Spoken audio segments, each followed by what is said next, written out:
Ever since its existence was first hinted at on the back of God of War 2's game manual, God of War Chains of Olympus has been one of the most anticipated games for the PlayStation Portable. Now that the wait is finally over, the question is, does it deliver? The answer is yes, almost across the board. The combat, level design, gore, sex, and mythology are all here, albeit in slightly stripped down form. God of War Chains of Olympus story takes place before the first God of War game on the PlayStation 2, which is a little confusing because you find yourself trying to remember just what had and hadn't happened in Kratos' twisted life at the time of the first game. The story doesn't play a prominent role here, but this is God of War, so all you really need to know is why Kratos is pissed off so he can go off and slaughter mythical creatures with reckless abandon.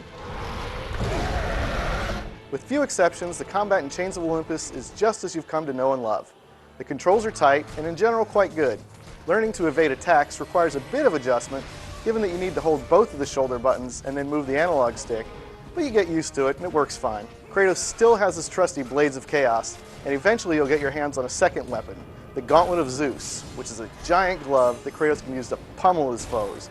It's a great addition to Kratos' armament and a ton of fun to use. It's just too bad that it's the only alternate weapon in the game.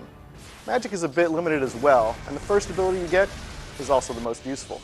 As soon as the opening cutscene ends, you're thrown right into the middle of an epic battle in which you must defend Attica from the Persians, who've unleashed a huge reptilian basilisk on the city. During the course of the game, you'll fight your way through Attica, some enormous caves, and eventually Hades. Each level is linear, though there are a few branching paths that can be explored to find bonus items. Chains of Olympus is much more combat-oriented than God of War 2. There are hardly any puzzles to speak of. Most of your time will be spent battling foot soldiers, sirens, Medusas, Cyclops, and other mythical creatures so that you can open a door or break through a magical barrier to get to the next area and do it again. The heavier focus on action certainly keeps things moving, and the combat is as awesome as ever, but the occasional bit of puzzle solving and high-wire acrobatics is certainly missed here. Chains of Olympus delivers almost everything you'd want from a God of War game on the PSP, but there are a few issues that are worth noting. The biggest problem the game has is it does almost nothing new. Even the played-out sex minigame is back, and there are way too many button-pressing minigames. Granted, it's the same formula fans of the series have come to know and love, but would have been nice for at least a few new gameplay ideas to be introduced. Instead, the game goes the other way and actually feels a little stripped down in parts. There are fewer weapons, levels, and boss fights. It's also rather short. I collected all but one of the hidden chests and still saw the ending credits in less than 7 hours.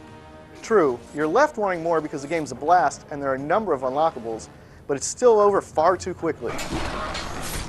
Few PSP games can match Chains of Olympus from a visual standpoint, either technically or artistically. Simply maintaining a solid frame rate is impressive enough when you've got so many characters fighting on screen at the same time, but when you toss in lighting and particle effects, moving backgrounds, and lots of blood, it's even more impressive. Also noteworthy are the cutscenes, which look great. Those of Tartarus would not hold Atlas, and they would not hold me either. Chains of Olympus sounds fantastic. T.C. Carson and Linda Hunt reprise their roles as Kratos and the narrator respectively, and they once again deliver top-notch performances. Kratos knew this was not a sign from the gods. The well-known God of War theme is also back, and it's hard not to feel like a total badass while timpani and horns bombastically urge you on.